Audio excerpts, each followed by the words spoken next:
before Palm Sunday. And today we're going to look at Matthew 26, 17 to 29, Betrayal of the Last Supper tradition. The Last Supper appears in Matthew, Mark, Luke, and John, different parts. We're going to look primarily at Matthew. Now, you can be thinking, this would be a discussion question, how should one think about discrepancies between the four accounts? And some people get into this. They look at all the little details and what's different. So you need to figure out. There were different views on each. We're going to look at Matthew. Matthew is writing down pretty much what Jesus said and look at some of those issues. In what ways can Jesus be betrayed today? Is Jesus betrayed today? And explain. Those are just thought questions. We're not a discussion class. We're not going to sit here for an hour then doing that. So just think about that. Part of what we've been seeing is that Jesus is putting in little messages. It's called steganography, where you hide something in a message so that he can hide little hints of what's going to happen in the future, so that after they happen, you say, oh, how did he know that? And that authenticates the Bible as being a true in reality, as he actually knows what the Creator has as coming to represent us. So that's part of what this is. It's part of, in computer science, error correcting, fault tolerant code transmission. Do you know sometimes you can hide things in plain sight and you don't see them? That's what he's doing here. Otherwise, you can actually hide things. You know, last week my wife was hiding things from me. She took my shoes and she put them on the shoe rack in the closet. I mean, can you imagine that? And then she took my coat and put it on a hanger in the coat closet. And then she didn't want me to go anywhere, so she took my car keys and put them on a hook in the kitchen. You can hide things. And whether you see them or not depends on where you're looking, right? And if you're not looking there, oh, you're hiding them. I can't find it. So yeah, so we have that. It depends on where you are looking. What? I missed a part here. Oh.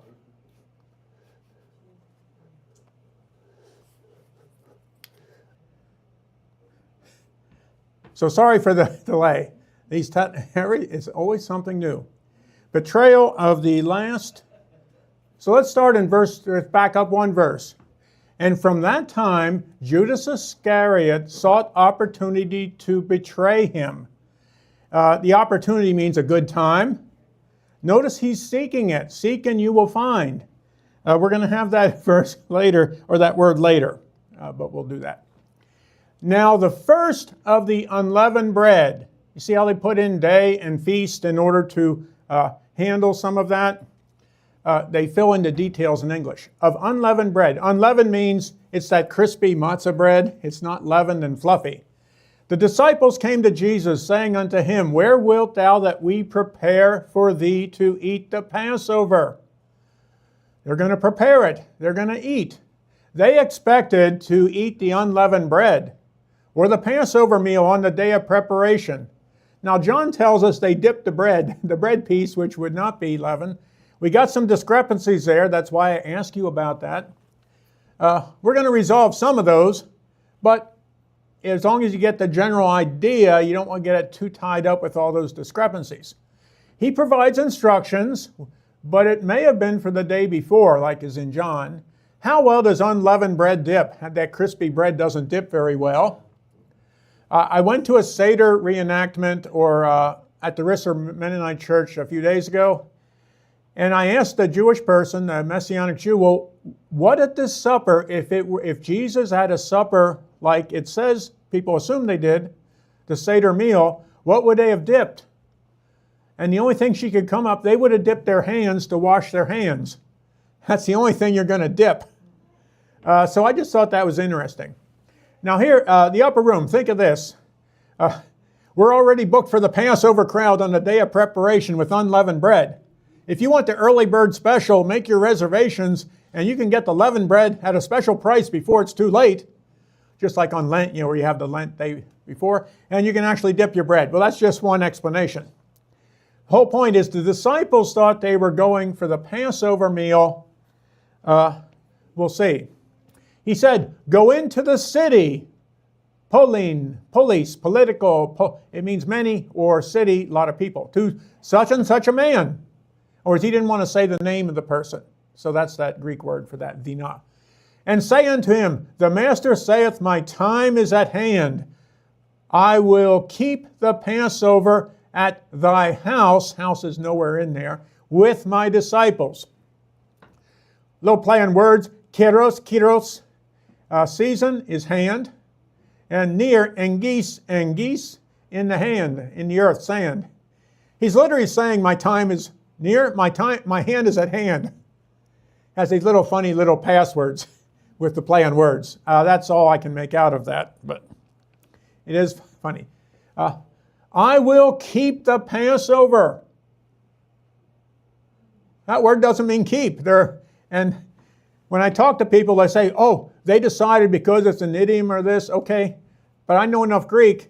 Tereho, that's going to appear later. And philoso, there are several other words for keep. If you're going to observe and keep the Passover, if they actually meant to observe or keep the Passover, why didn't they use that Greek word?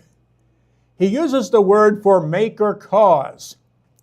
It often gets translated as do. Yeah, I do this, I do that, it's done. That do or done in English appears to have come from the Celtic, where they added that to all sorts of verbs, and we do too. That would have been in England, it would have come through there. So you have to be careful when you say do, because that's a wide range of meanings. He's going to make or cause the Passover, not keep or observe it. And that's that word pio, which I can highlight here. Yeah, pio. He's going to keep it. We get the word poet from that as someone who makes or creates poets, makes poems, and that's just a Greek thing. So, in you, singular, and what he says, to you. See the word? To you I will make or cause the Passover with my disciples, of the disciples. We all get these houses. So, the word actually in there is to you, singular. How many people you talk to a house?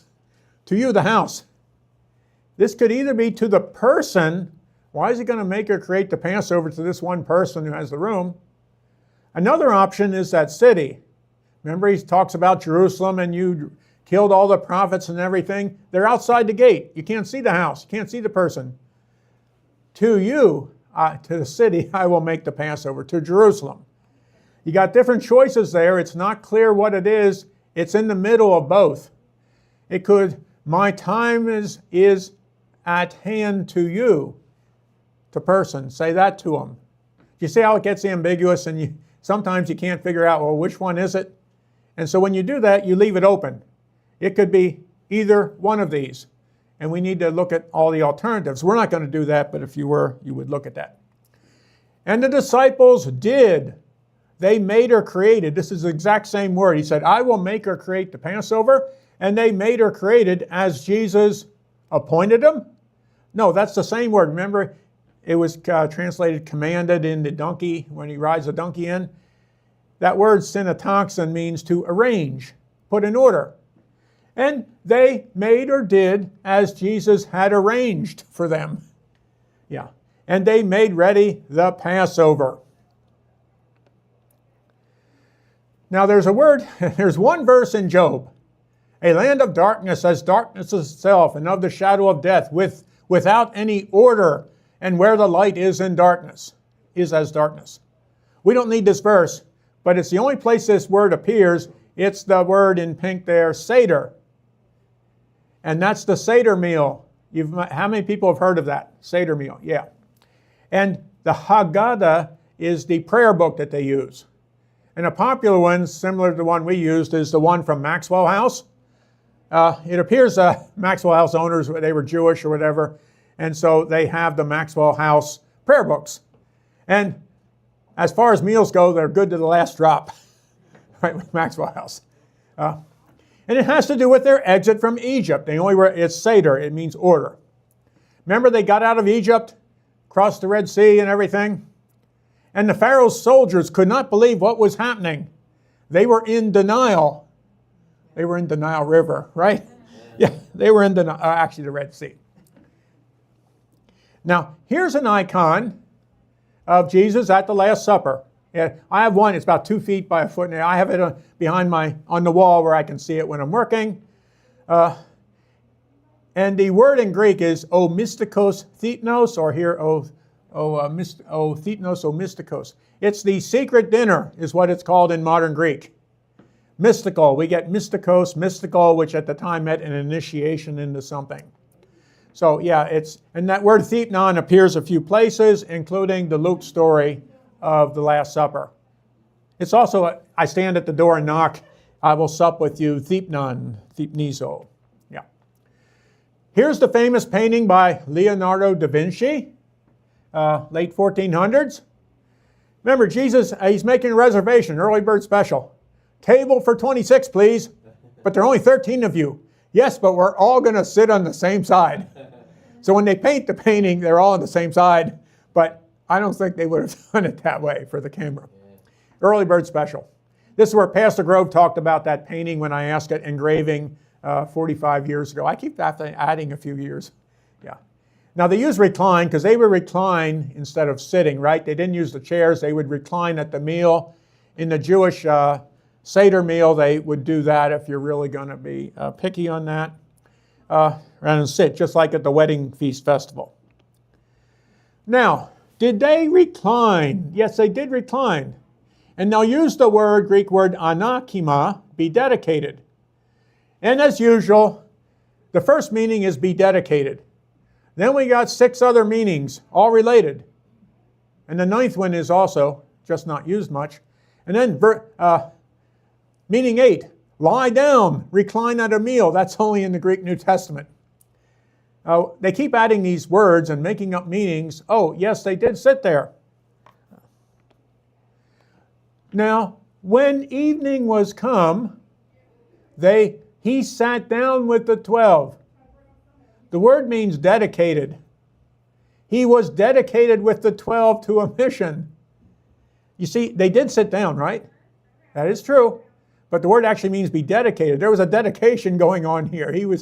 You think of it, for an important meeting, we sat down and ate the snacks, right?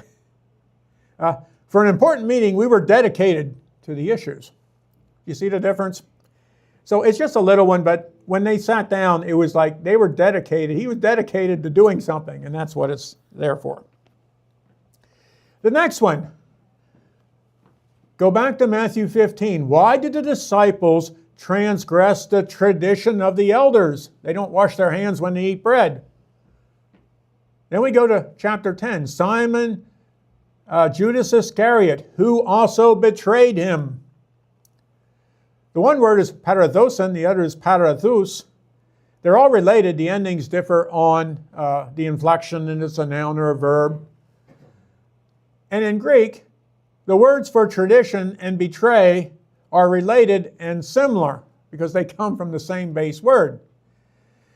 Para means go beyond. In fact, that's the word before. When you transgress, paravenon, you're walking beyond the boundaries. You're going beyond the boundaries. So when you have a tradition, you do what? You turn over something to your children, right? When you betray someone, you turn the person over to someone else. And actually, in Latin, when you translate something, you're turning it over. Tradora. Do you see where we get 2 meanings then? And so we need to look carefully at that second meaning. And as they did eat, he said, verily I say unto you, that one of you shall betray me. Remember when I said there's the literal meaning which they got? Judas Iscariot will literally turn Jesus over right in a short time. But if you're looking for a secondary meaning, think of one of you shall tradition me. Who might, now we know Judas betrayed Jesus, who might have traditioned Jesus? And remember, Jesus associates John the Baptist with Elijah. He associates himself with Jonah. He associates Peter with what? The rock and the church. On this rock, Peter, I will build my church, right? Does it make any sense if I say, one of you shall tradition me? Did Peter as the church tradition Jesus? Do you know that in the Catholic Church and then the Protestant Church and others, that the tradition often takes precedence over what Jesus actually said? Now they'll say it has the same level, but when you look at it, they're making the tradition be more important than Jesus. So he's saying, one of you out of the six, into six is the plan words there, one out of you into six, and that's the 6 ages that follow, will tradition me. You see how he's giving a little secondary meaning of the church in the future, traditioning them. And they were exceedingly sorrowful, and began everyone to say, is it I? They all said that. So at the end, they just pick out Judas saying, is it I? And they may, because they ignore the others. It's like the Monday morning quarterback, right? And now we got Tuesday morning quarterbacks and Friday morning quarterbacks. And yeah, I'm getting you into the football thing, yeah. With the world geopolitical military situation, we get a lot of Saturday evening quarterbacks. Yeah, you can say that. We don't know what's going to happen. Go back and look at the days before World War I started, before World War II, before the Civil War. There's a lot of uncertainty. We don't know what's going to happen. But that leapy means annoyed or distressed. So when the young man goes away and Jesus says, you have to give all your riches to the poor, and he had a lot of possessions. He went away sad. No, he went away annoyed, distressed. Why? Because he's spending all this time getting all these riches, and he's not going to be able to keep them. And then Peter says, oh, we gave up everything.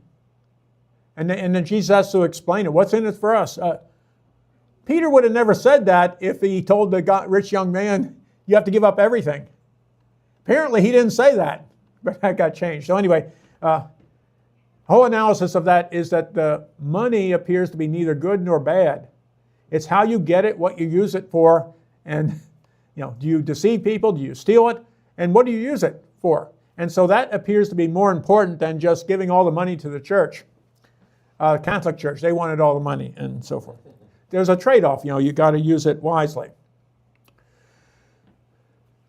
Remember the Great Commission. And this is in Matthew 28, 2 chapters later after the resurrection.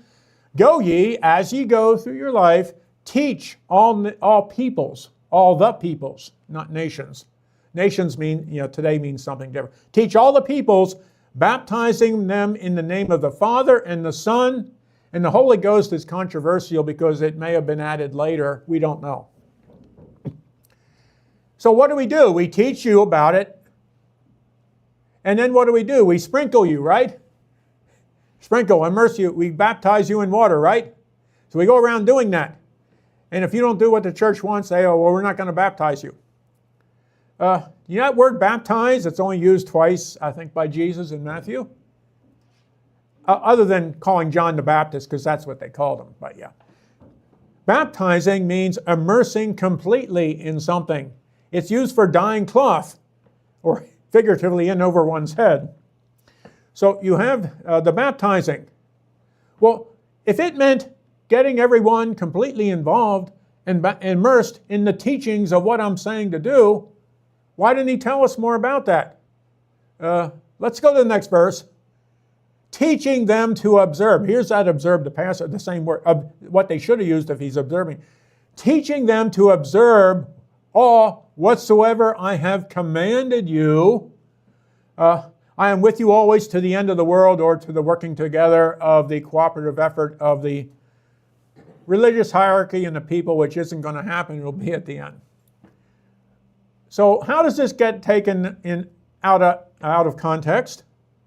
Well, the church, Catholic Church, they decided the important thing is baptizing you with this water. Well, in the whole context, it's teaching you, immersing you, letting you know what's there. So in the first kingdom parable, you don't get like the birds take you away because you don't know what's really being said. That's the baptizing. He that dippeth plunges his hand with me. It doesn't say anything about bread. It doesn't say anything about food. Whoever puts your hand in the dish with me. And the only thing you could wash your hands in the dish. Maybe that's what the dish for. So it's not clear what all that is. Now, where do we see this baptized used? This is the Passover meal, right? We're going back to Egypt. That's the Seder meal, right? They have to leave in a hurry.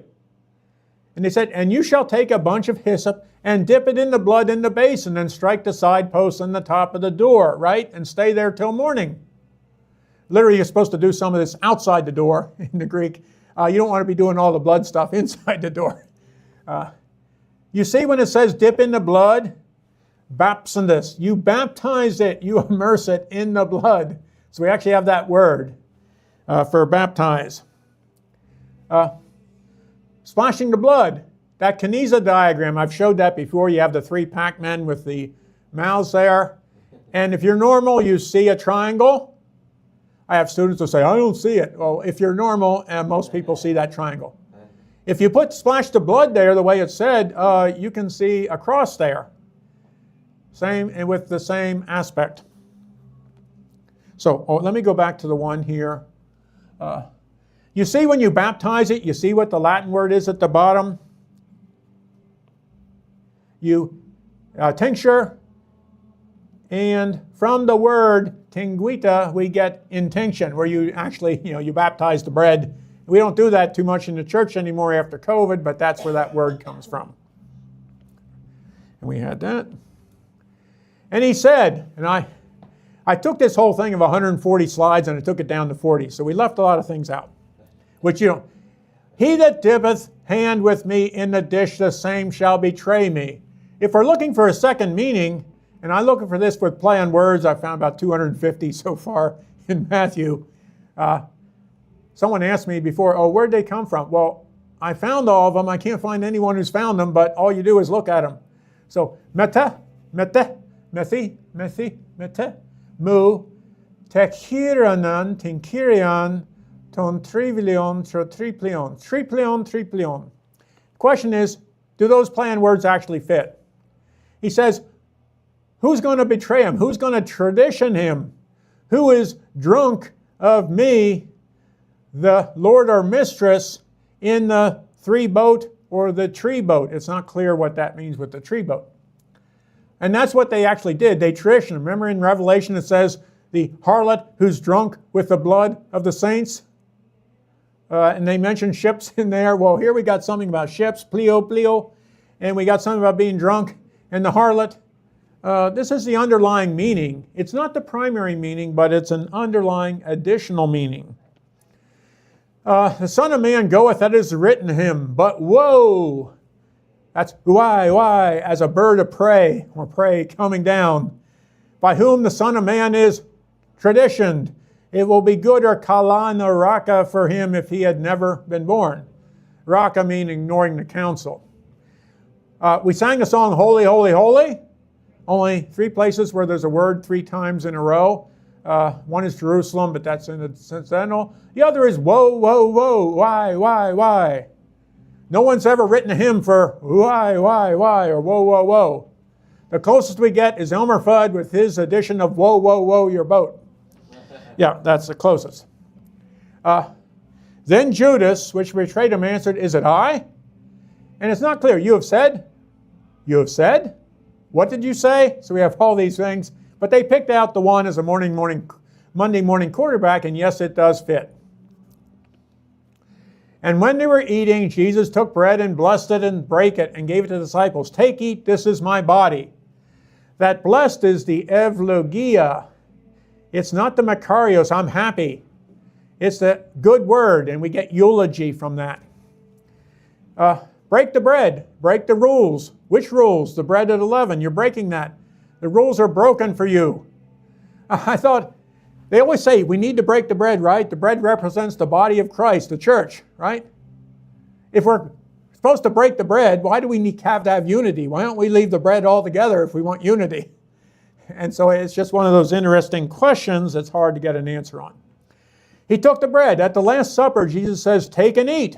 True teaching digests well. Would a church ever insist that one cannot take and eat the bread? Might they say, you must wait for the church to give to eat, and only if you've met our requirements. We're the gatekeepers of the keys of heaven, and we're going to close it. That's traditionally what happened with the church. And that's why you have this controversy. Who should eat at the Last Supper? Well, Jesus says, give and eat. But the church says, no, no, no, you need to wait till we say it's okay. Revelation, John took a little book out of the angel's hand, ate it up. In my mouth it was sweet as honey, and as soon as I had eaten it, my belly was bitter. That false teaching, it sounds good when you're listening to it. When you digest it, it doesn't go down so well. Get this little pain in your stomach. Anything's possible if you don't know what you're talking about. That's why you need to know what's going on there. Jesus says, this is my body. What does that mean, this is my body? Well, according to Bill Clinton at the grand jury impeachment testimony 1998, it depends on what the definition of is. And every professor doing natural language processing, probably like I did, put it in. Oh, depends what the definition is. In Greek, if you want things to be exactly equal, you put isa, as in isometric. Paul uses that word. It's actually equal. Jesus uses it once. You ever heard of transubstantiation? It's a doctrine through the Catholic Church. It says that actual wine that you're doing and bread is the body and is actually the blood of Christ. It's not just some analogy. And if you don't believe that, you get the Inquisition and other things. It doesn't matter whether it is or not. It's just that is. That's a tradition. That tradition takes over whatever this might say. Did the church tradition Jesus? He took the cup, gave thanks, and gave it to them. Drink ye all of it. Or out of 6, there's a play on words we won't get into. He took, received it. The word cup, poterion, we get pottery from it. Related to pino as drink. So he gave it to them. Aristotle he uses a different word for cup. He says, when you're drinking a cup, you're not actually drinking the physical cup. You're drinking what's in it. And does anyone know how Moses brews his coffee?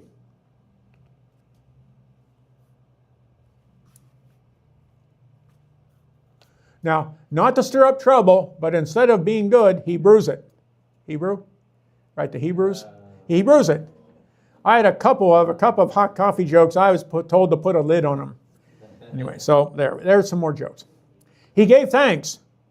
The word for thanks, epharistisas, the ev goes to you, the har goes to kar, and you get Eucharist. The word Eucharist actually means thank you. The endings differ depending on it, but yeah. So when we do the Eucharist, it's saying thank you. What? It literally means that's a good favor you did.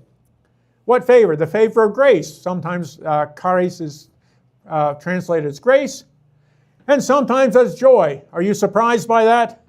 You should be surprised by joy because that's not really what the word means. It means you got a grace or a favor, and that's another subject. Yeah. This is my blood of the testament, which is shed for many for the remission of sins. It only says new in Luke. And when you trace what Jesus says, what he's saying was there before. It's just he makes it more clear. He quotes the prophets. You were supposed to know this before. Some pastors and some churches, oh, this is brand new. It changes everything. And then they'll say what it changes. Either he said it before or that's not what he said. And the Theothekes, there's a play on words with Theothekes and Theokephas through Peter, which is what happened. They got tradition through that testament. And this is really interesting, is the into the remission of sins, or the letting go. See if I got that there. Yeah. Without changing any letters, we have is aphesin, which means into letting go of sins. If you don't, it's isaphesin. So, isaphesin.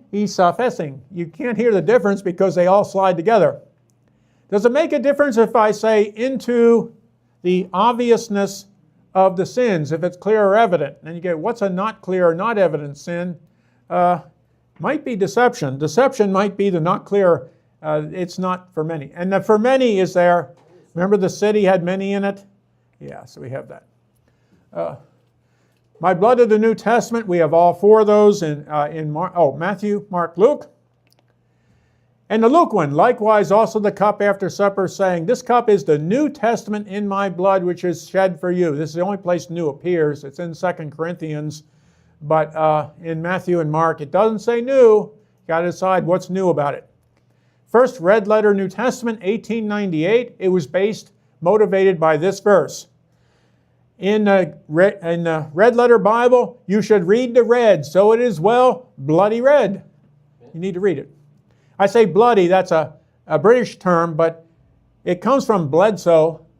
Remember Tom Brady replaced Tom Bledsoe? I'm getting football fans. But Bledsoe means bloody, because the word blessed means a bloody sacrifice, a pagan bloody sacrifice in English, and they just used the word to use as an English word for the blessed. And then it was related to a Norse word called with bliss, and so it got conflated. So now people think when you're blessed, you're in bliss. You got to look at what the word actually means. The real blessed is you got a good word from God, is what the blessed there is. We get the red letter Bible. When the Lord therefore of the vineyard cometh, what will he do to those bad managers? He will, kakos, he will miserably destroy them and let out his management to other similar managers. And he said, do you never read the scriptures? The stone which the builders rejected, the same as the head of the corner. This is the Lord's doing, marvelous in our eyes. We had this last week. Therefore I say unto you, the kingdom of God shall be taken from you and given to a peoples bringing forth the fruits. He's going to replace the bad managers with more bad managers. He's going to give the power of it to the people. You don't need the bad managers. They're still going to be there.